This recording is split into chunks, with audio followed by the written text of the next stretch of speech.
Bonjour frères et sœurs, que le Seigneur vous bénisse abondamment et que son nom soit loué. C'est encore un plaisir, c'est encore une joie pour moi que de me retrouver au milieu de vous. J'espère que vous allez bien et que vous avez passé une bonne journée, vous avez passé un bon week-end, puisqu'on est aujourd'hui le lundi 23 mai 2022.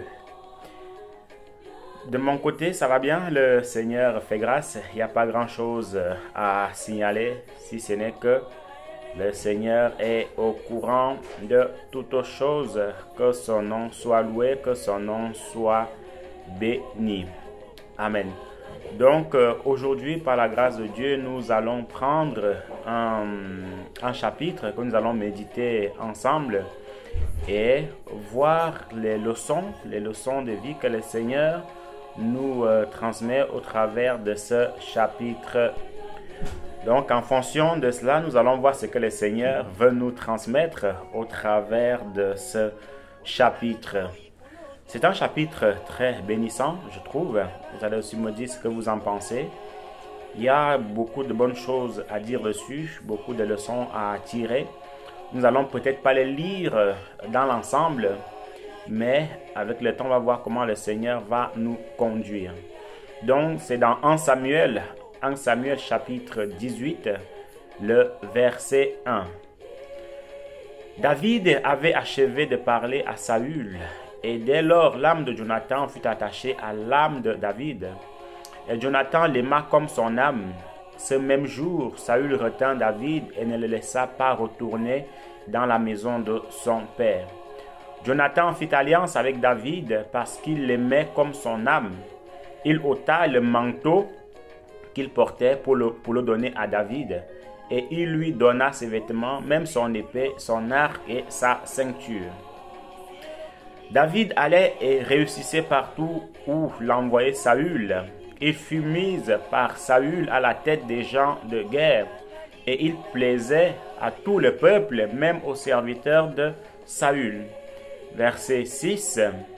Comme il revenait lors du retour de David, après qu'il eut tué les Philistins, les femmes sortirent de toutes les villes d'Israël au devant du roi Saül, en chantant et en dansant au son des tambourins et des triangles, et en poussant des cris de joie. Les femmes qui chantaient se répondaient les unes aux autres et disaient: Saül a frappé ses 1000 et David ses 10 000. Saül fut très irrité et cela lui déplut. Il dit: on en donne 10 000 à David et c'est à moi que l'on donne les 1000. Il ne lui manque plus que la royauté. Et Saül regarda David d'un mauvais œil à partir de ce jour-là et dans la suite.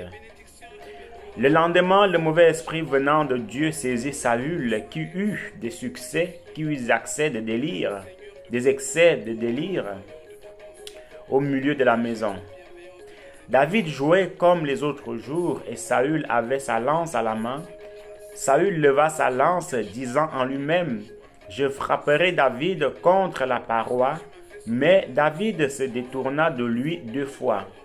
Saül craignait la présence de David parce que l'Éternel était avec lui et s'était retiré de lui.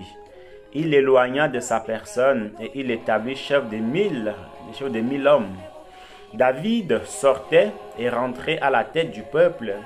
Il réussissait dans toutes ses entreprises et l'Éternel était avec lui. Saül, voyant qu'il réussissait toujours, avait peur de lui. Mais tout Israël et Juda aimaient David parce qu'il sortait et rentrait à leur tête. Saül dit à David: Voici, je donnerai en mariage ma fille aînée Mérab. Serre-moi seulement avec vaillance, et soutiens les guerres de l'Éternel. Or, Saül se disait: Je ne veux pas mettre la main sur lui, mais que la main des Philistins soit sur lui. Verset 18. David répondit à Saül: Qui suis-je? Est-ce que ma vie? Qu'est-ce que la famille de mon père en Israël pour que je devienne le gendre du roi? Nous continuons.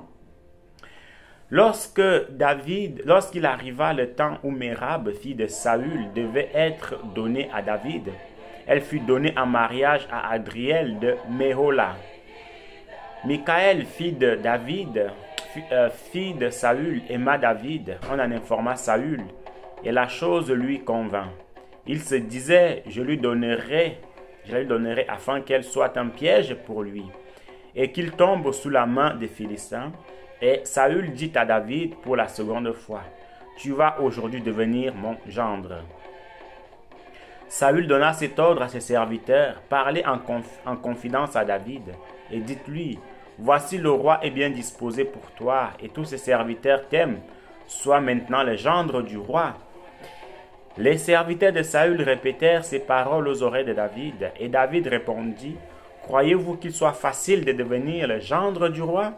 Moi je suis un homme pauvre et peu d'importance. Les serviteurs de Saül lui répondirent ce qu'avait répondu David.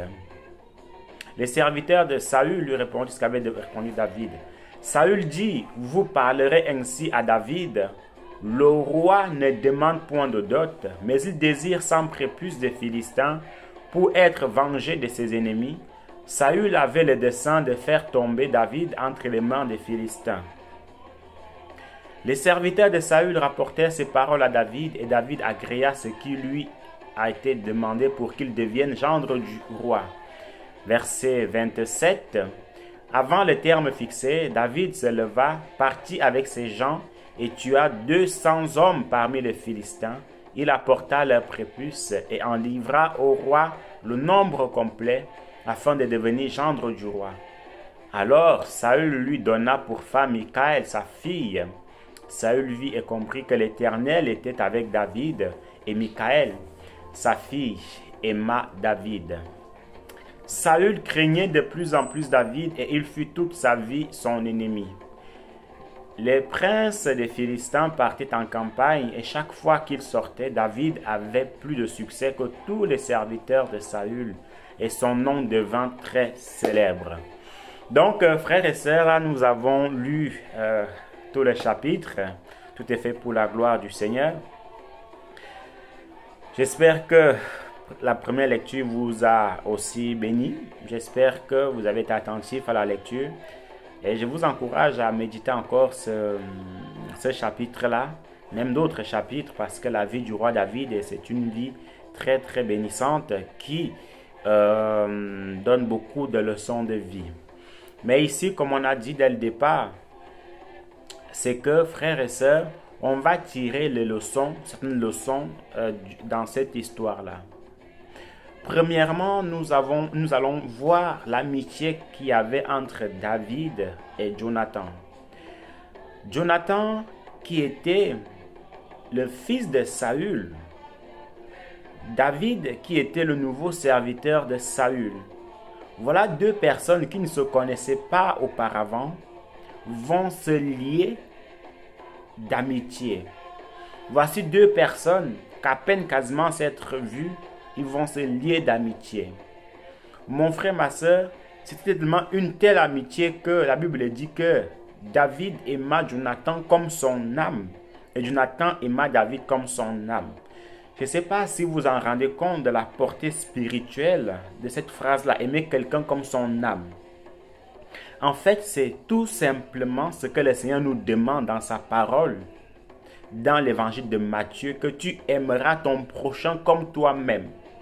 Parce que si tu aimes ton âme, donc autant que tu t'aimes toi-même, autant que tu aimes ton âme, autant aussi le Seigneur te demande d'aimer ton prochain. C'est de ça qu'il s'agit, c'est de ça en fait que le Seigneur parle ici. Le Seigneur nous demande d'aimer notre prochain comme notre propre âme. Et souvenez-vous aussi dans le livre d'Éphésiens, le Seigneur avait dit à l'homme que tu aimeras ta femme. Ou premièrement, il va d'abord demander à la femme en fait d'être soumise et d'aimer son mari. Et en revanche, il dit au mari que Marie, aimez vos femmes comme l'Église a aimé, comme le Seigneur a aimé son Église, son époux. Vous voyez? Et ce qui est encore intéressant ici, c'est que le Seigneur nous dit que parce que personne n'a jamais haï sa propre chair en lui faisant du mal. Donc, si on aime notre prochain comme le Seigneur nous demande, on ne peut pas lui faire du mal. Et c'est malheureusement cet amour-là qui a disparu dans notre corps. C'est malheureusement cet amour-là qui a disparu dans notre vie. Vous voyez, on n'aime plus notre prochain comme nous-mêmes. La preuve, regardez ce qui se passe actuellement.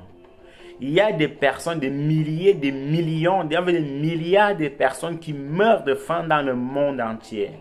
Voyez? Et vous avez une catégorie de personnes qui détiennent des milliards dans leur compte en banque. Donc, si on s'aimait vraiment mutuellement, si on aimait notre prochain comme nous-mêmes, en fait, on n'aurait pas eu besoin de stocker tous ces milliards. Maintenant, attention, je ne suis pas en train de dire qu'il faut avoir des économies. Je ne suis pas en train de dire qu'il ne faut pas avoir un portefeuille rempli. Non, ce n'est pas ce que je suis en train de dire. Ce que je suis en train de dire, c'est que le Seigneur nous demande en fait de nous aimer les uns les autres. Ce n'est pas normal qu'il y ait une population et des populations, des personnes qui meurent de faim pendant que d'autres amassent des milliards. Frère, des milliards, ce n'est pas des millions ni des milliers. Déjà, on saute les milliers, on saute les millions. Maintenant, on est aux milliards. Vous voyez? Quel amour on peut dire qu'on a avec notre prochain. Quel amour! Certes, on a travaillé pour ça, je n'en disconviens pas, c'est normal. Vous voyez? Ce sont des gens qui ont cravaché, qui ont travaillé d'arrache-pied pour avoir cet argent-là. Et ça leur revient, c'est tout à fait normal. Mais à côté de cela, se faire la concurrence d'être l'homme le plus riche, ou l'homme qui a la plus belle voiture, ou l'homme qui a la plus belle maison, ou l'homme qui a son compte à banque qui est le plus rempli. Frère, ça ne nous sert pas à grand chose. On va mourir, on va laisser toutes ces choses-là. Malheureusement, il y a des personnes qui ne sauront même pas en prendre soin. Autant aimer autant donner ça à notre prochain. Vous voyez un peu, c'est de ça que je vais parler. Donc, si on s'aimait vraiment mutuellement, frères et sœurs, toutes ces choses-là ne seraient pas arrivées. Vous voyez, le monde actuel ne passerait pas par des moments de difficulté maintenant. Regardez la guerre qui est en Ukraine maintenant. Si on s'aimait mutuellement, il n'y aurait pas eu de guerre dans ce monde. J'ai envie de dire que si tout le monde mettait en pratique ce passage biblique, si tout le monde mettait en place ce passage biblique de nous aimer les uns les autres comme nous-mêmes, comme notre âme, mon frère, ma soeur, en fait, ce serait le paradis sur terre. Ou à peine vous allez dans un supermarché, vous prenez ce que vous voulez, vous mangez, ou vous êtes chez un concessionnaire, vous prenez la voiture que vous voulez, vous roulez avec, quelqu'un peut aussi venir chez vous, il peut se servir à manger, ainsi de suite, ainsi de suite. Vous voyez? Ça serait merveilleux. Et c'est ça en fait que le Seigneur nous demande.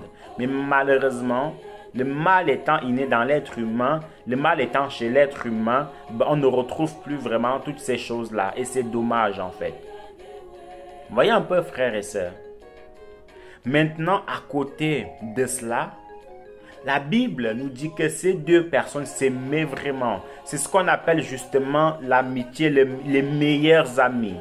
Parce que chez les meilleurs amis, on aime tout du meilleur ami. On lui confie tout, on lui parle de tout. Il n'y a pas de tabou, il n'y a aucune barrière quand on a un meilleur ami. Et c'est ce qui s'est passé avec Jonathan et David, les meilleurs amis. Et cet amour-là, on ne retrouve plus ça dans le monde actuel. Plus jamais. Enfin, pas plus jamais, mais on ne retrouve pas cet amour-là dans le monde actuel. Pourquoi? Parce que il y a le péché qui est entré dans l'humanité, parce que chacun pense qu'à lui-même et c'est dommage. Voyez un peu. Malheureusement aussi, voyez-vous, il y a des personnes qui interprètent très très mal ces versets bibliques. Ce passage biblique, il y en a beaucoup qui disent que en fait, si, je me souviens, avant d'aller plus loin, sur la chaîne YouTube, sur cette chaîne YouTube, qu'est-ce qui s'est passé? J'avais parlé de l'homosexualité en disant que le Seigneur condamne cela. Il y a eu un jeune homosexuel qui a dit que ouais, mais vous savez, si vous dénoncez l'homosexualité, vous aurez une amende de centaines, des milliers d'euros, ceci, cela. Et il me dit que oui, mais même dans la Bible, Jonathan et David étaient homosexuels. Il dit ah bon, il faudrait bien que tu me remédites encore ces versets-là. Vous voyez, donc ce jeune homme-là voulait justifier son péché. Il voulait justifier son péché parce qu'il était homosexuel. Maintenant, il tord la parole du Seigneur pour justifier son péché. Et c'est malheureusement la même chose aujourd'hui où les gens, pour justifier leur péché, ils disent que oui, tel aussi a fait. Oui, tel aussi a fait. Oui, Abraham aussi avait menti. Oui, David aussi avait fait cela. Ah bon? Donc, toi, tu es David des temps modernes. Toi, tu es Abraham des temps modernes. Non, mon frère. Si tu as péché, si tu es dans le péché, demande juste pardon à Dieu, mais ne dis pas que j'ai fait ça parce que l'autre avait fait. Non. Lui, l'autre, rendra des comptes pour ce qu'il a fait. Toi aussi, tu rendras des comptes pour ce que tu as fait. Mais ne tordons pas la parole du Seigneur parce qu'on veut justifier notre péché. Non. Vous voyez un peu. On ne doit pas tordre la parole du Seigneur à cause de notre péché. David et Jonathan n'étaient jamais homosexuels. D'ailleurs, ils étaient tous les deux mariés avec des enfants. Jonathan avait sa femme et ses enfants. David avec sa femme. David avait sa femme et ses enfants, tout simplement. Voyez un peu. Et j'attire aussi notre attention par rapport à l'amitié. Mon frère, ma soeur, voici les deux meilleurs amis. Il faut aussi que si tu as un meilleur ami, une meilleure amie, vous devez gérer cela de manière sage et intelligente. Parce qu'il y a des personnes qui sont mariées aujourd'hui, ben, qu'est-ce qui se passe? Ils sont immatures dans le mariage, ils ne savent pas gérer leur mariage et c'est cette amitié-là qui vient casser leur mariage. Ou ils sont mariés, ben, ils sont toujours dehors avec leurs amis, ils sont toujours dehors avec leurs copines. Et quand le mari dit que bon, je trouve que tu sors un peu, est-ce qu'il n'y a pas moyen de rester en famille, rester avec les enfants? La femme dit que non, parce que tu veux déjà m'interdire d'être avec mes amis. Non, c'est pas question de t'interdire avec tes amis. Pareil pour l'homme, il rentre du travail, il va avec ses amis, ben, tu restes quand avec ta femme, tu restes quand avec tes enfants. Donc, faisons vraiment en fait attention. Faisons très attention, frères et sœurs, avec la manière dans laquelle nous gérons aussi en fait notre amitié envers un frère, envers une sœur ou envers nous-mêmes nos amis du dehors. Vous voyez un peu, faisons attention à cela. Parce que l'amitié mal gérée peut briser des couples. L'amitié mal gérée peut amener au divorce. Et ce n'est pas ce que le Seigneur demande. Vous voyez un peu. Donc, nous continuons pour la deuxième leçon. C'est la comparaison qu'il y a eu entre David et Saül. Du verset, premièrement, la première leçon va du verset 3 au verset 5. La deuxième leçon qu'on va maintenant prendre va du verset 6 au verset 9. Voici, David va gagner une bataille, gagner des batailles. Et en rentrant de la bataille, les femmes vont commencer en fait à chanter en son honneur. Vont commencer en fait à dire que Saul a tué ses 1000 et David a tué ses 10 000. Et si vous remarquez bien par la suite, vous voyez vos frères et sœurs, c'est là que Saül a commencé à haïr David. Saül a commencé à haïr David. Pourquoi? Parce qu'on l'a comparé. Mon frère, ma soeur, quand on regarde bien l'histoire, qu'est-ce qui se passe? Comment est-ce que vous pouvez comparer un nouveau officier, un nouveau soldat, à un roi qui est déjà établi depuis longtemps? Comment est-ce qu'on peut faire ça? Vous savez, parfois, c'est nous-mêmes qui allons chercher des problèmes là où il n'y en a pas. On va chercher des problèmes là où il n'y en a pas. Que les femmes là disent peut-être que voilà, David a tué 10 000 personnes, il est fort, c'est un vaillant héros. C'est une chose, il n'y a pas de problème par rapport à cela. Mais quand elles ont commencé, j'aime beaucoup ce passage-là. Parce que, elle me dit qu'à peine on a comparé Saül et David, c'est là que Saül a commencé à détester, à haïr David. Et la comparaison, mon frère, ma soeur, n'est pas bonne du tout. Est-ce que toi, tu aimerais qu'on te compare à quelqu'un? Si c'est non, pourquoi toi, tu compares les autres aux autres personnes? Regardez même les enfants, nos enfants. Quand on les compare à d'autres enfants, Sont-ils contents ou se braquent-ils? On peut motiver un enfant en lui disant qu'écoute, tu as peut-être eu une mauvaise note, mais la prochaine fois, essaye, fais de tous tes efforts, fais de tout ton mieux pour avoir une bonne note tout simplement. Mais ne commence pas à dire que, bon, tu vois, l'enfant là, ton ami là, il est meilleur que toi, voilà pourquoi il a eu une mauvaise note. C'est ça quel but en fait? Ça quel but quand tu dis ça à l'enfant? C'est pourquoi? C'est pour qu'il commence à haïr aussi son camarade de classe pour qu'il ne lui parle plus? Ou c'est beaucoup plus en fait pour l'aider? Voyez un peu. Si on veut motiver l'enfant, disons-lui juste qu'écoute, là tu as peut-être une mauvaise note, alors la prochaine fois, fais de tout ton mieux pour avoir une bonne note, tout simplement. Pareil quand on arrive dans des couples, mon frère, ma soeur. On arrive dans des couples. Voilà un frère qui a peut-être eu son master, il est juste ingénieur, tu vois, il a à peine ingénieur. Il est ingénieur. Et toi, tu as peut-être un ami qui est médecin. Tu commences à dire à ton mari, mais si j'avais su, bah, ça aurait été mieux que toi, tu sois docteur comme mon ami là. Ma soeur, c'est à quel but en fait que tu dis ça? C'est quoi le but recherché? Pour que tu rends aigri ton mari, c'est pourquoi? Et tu verras même que cet autre mari-là qui est médecin, ben sa femme aussi le compare parce qu'il n'est pas assez mature par rapport à un autre homme.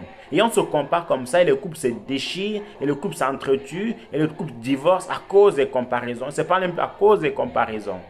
Non, mon frère, ma soeur.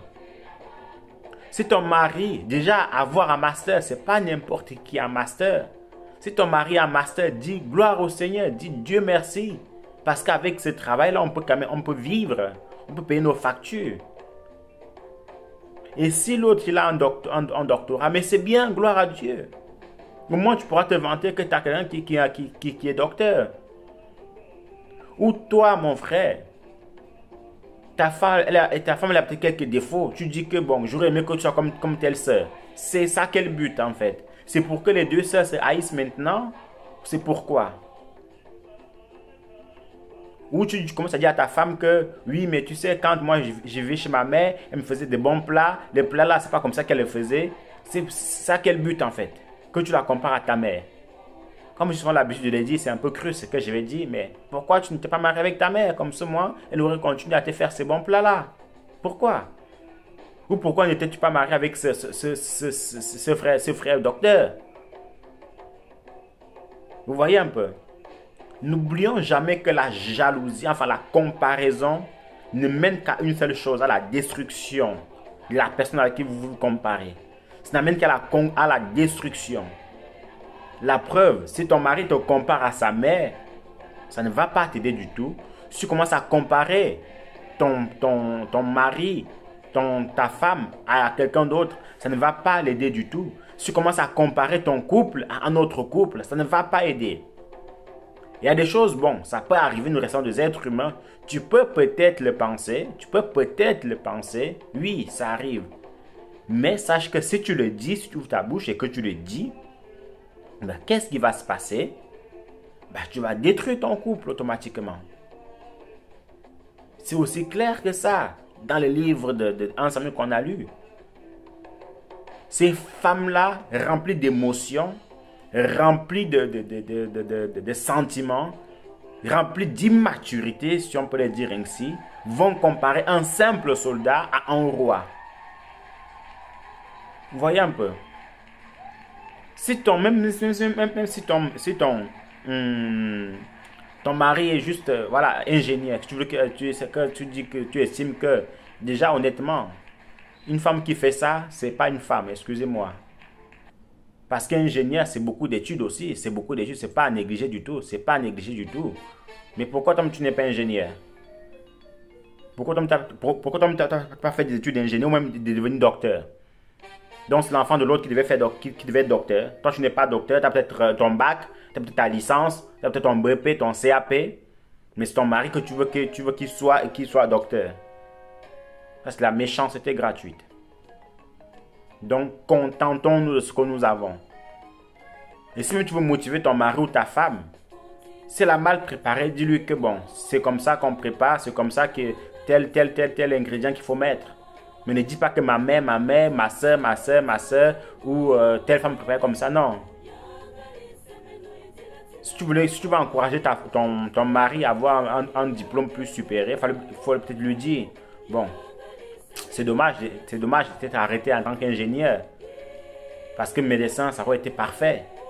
Mais ne mets pas quelqu'un d'autre à côté, ne compare pas. Donc, mon frère, ma soeur de grâce, ne nous comparons pas. Ne comparons pas nos couples. Ne comparons pas nos femmes et nos maris à quelqu'un d'autre. Non. C'est pas bon du tout. C'est pas du tout mature. Ça a détruit la vie de Saül. Et ça a mené une guerre inutile à cause de ces femmes-là. Donc, voilà la deuxième leçon. La troisième leçon se trouve du verset 10 jusqu'à la fin, jusqu'au verset 30. La Bible dit que quand Saül a commencé à détester David, mais qu'est-ce qui s'est passé? Il a utilisé des stratégies pour que les Philistins puissent tuer David. Il a dit à David, premièrement, que je donnerai ma fille Michal si tu tiens bon. David a tenu bon, mais il a préféré donner sa fille Michal à quelqu'un d'autre. Non, l'autre fille, pardon. C'est Michal que David a eu. Donc, il a aussi envoyé David auprès des Philistins pour qu'il lui ramène des prépuces. 100 prépuces. Donc, en gros, pour lui, sachant que les Philistins étaient forts, étaient vaillants, David ne pouvait pas s'en sortir vivant là-dedans. Voilà pourquoi Saül a utilisé cette ruse-là. Il a utilisé cette ruse-là, mais David, étant loin du Seigneur, alors qu'est-ce qui s'est passé? Au lieu de ramener 100 prépuces, il a ramené 200. Saül était très étonné, mais qu'est-ce qui se passe? Qu'est-ce qui se passe? Je t'en demande 100, tu me ramènes 200. C'est terrible. Et Saül envoyait encore David dans d'autres expéditions et David remportait toujours la victoire. Et à force de voir ça, Saül s'est vraiment dit que waouh, cet homme, cet enfant est vraiment loin du Seigneur. Et ça complète vraiment ce que le Seigneur dit dans les livres de Proverbes. Proverbes chapitre 16, le verset 7, où la Bible dit que quand l'Éternel approuve les voies d'un homme, il dispose favorablement à son égard même ses ennemis. Donc ça veut dire quoi? Ça veut dire que quand l'Éternel t'a choisi, peu importe ce que vont faire tes ennemis, tu auras toujours la victoire. Quand le Seigneur pose sa main sur toi, que c'est toi qui es mon serviteur, c'est toi qui es ma servante, peu importe ce que les gens vont dire, le Seigneur sera toujours avec toi. Et c'est ce que Saül avait confirmé après quand David lui a ramené 200 prépuces, le double de ce qu'il avait demandé. Parce que la grâce de Dieu était sur David. Vous voyez un peu. Parfois, nos ennemis souffrent beaucoup. Hein? Oui. Nos ennemis souffrent beaucoup. Pourquoi on dit qu'ils souffrent beaucoup? C'est parce que pendant que ils sont en train de méditer notre mal, ils sont en train de méditer comment ils vont nous faire tomber, ils sont en train de méditer tout ce qui suit, le Seigneur, nous on est tranquille. Pendant que toi tu es à table avec ta famille, avec tes enfants, tu es en train de manger, lui est en train de souffrir chez lui dans sa maison, en train de vouloir chercher des plans par lesquels il va te faire trébucher. Toi tu manges tranquillement, lui il est en train de faire ça. Vous voyez? Donc il est en train de souffrir sérieusement et correctement. Et c'est dommage, vous voyez un peu. Et c'est dommage. Mon frère, ma soeur, ça ne sert à rien. Tu vas souffrir tout seul. Ça ne sert à rien de haïr un homme de Dieu que le Seigneur a établi. Si tu le hais, ben en fait, qu'est-ce qui va se passer? Premièrement, la colère de Dieu sera sur toi et tu vas souffrir gratuitement. Et ce n'est pas la peine, ce n'est pas le but. À l'exemple de Saül. Pendant que Saül pourchassait, dans la suite de l'histoire, pourchassait David, mais David, lui, il était là, savait que le Seigneur était avec lui. Et ce qui est encore assez intéressant ici, mon frère, ma soeur, c'est vraiment le point où David n'avait rien, il n'avait aucune animosité, aucune amertume contre Saül. Et dans la suite de l'histoire que vous connaissez très bien, plusieurs fois David a eu l'occasion de finir avec Saül, mais il a dit que non, je ne toucherai pas à loin de Dieu. Et c'est pour cela, par la grâce, j'encourage tout un chacun d'éviter toujours de mal parler des hommes de Dieu. Il faut toujours éviter de mal parler de l'homme de Dieu. Ce n'est pas bon du tout. Si tu parles mal de l'homme de Dieu, tu mets ta bouche dans ses affaires. Mon frère, ma soeur, gare à toi. Parce que quelqu'un qui est élevé du Seigneur, tu ne peux rien faire contre lui. Et c'est pour ça que la Bible dit que dans les livres des Psaumes, que David avait vu la révélation qui dit que ne touchez pas à mes oins et ne faites point de mal à mes prophètes. Ne touchez pas à mes oins et ne faites point de mal à mes prophètes. Nous ne devons pas toucher les oins de Dieu. Nous ne devons pas toucher les enfants de Dieu. Et ce qui est encore assez intéressant ici, c'est que David ne s'était pas vengé. Il a mis en pratique, en place, le livre de Romains chapitre 12 qui dit que ne vous vengez point vous-même, mais laissez agir la colère, car il est écrit, à moi la vengeance, à moi la rétribution, dit l'Éternel. Vous voyez un peu. Et c'est comme c'est encore écrit dans le livre de Matthieu, qui dit que si ton ennemi en fait te dit de faire 2 pas, fais-en 4 avec lui. Il demande de faire 1000 pas, fais-en 2000 avec lui. Il ne s'est jamais vengé. Donc, mon frère, ma soeur, voilà les 3 grandes leçons que le Seigneur voulait qu'on tire de ce chapitre de 1 Samuel, chapitre 18. Premièrement, l'amitié qu'il y avait entre David et Jonathan, une amitié soudée, une amitié remplie de grâce et de bénédictions, une amitié sans hypocrisie. Il n'était pas homosexuel, je le rappelle, et loin de nous ces mauvaises pensées-là. Même s'il y en a qui tordent la parole de Dieu pour justifier leur péché, mais nous, on ne tordra pas la parole de Dieu pour justifier quoi que ce soit. 2. La comparaison qui a fait en sorte que Saül commence à haïr David. Ne nous comparons pas. Chacun a son tour chez le Seigneur. Chacun a sa grâce devant le Seigneur. Ne compare pas ton couple à un autre couple. Ne compare pas ton mari à un autre homme. Ne compare pas ta femme à ta mère. Ne compare pas ta femme à ta soeur. Ne compare pas ta femme à une autre femme. Prends-la comme elle est. Donne-lui les conseils qu'il faut. Ne compare pas tes enfants à d'autres enfants. Mais motivons-les beaucoup plus. 3. Saül avait pourchassé David. Mais David était toujours là, serein, imperturbable. Et l'Éternel étant avec David, Dieu n'a jamais permis que Saül puisse tuer Saül puisse tuer David. En aucun cas.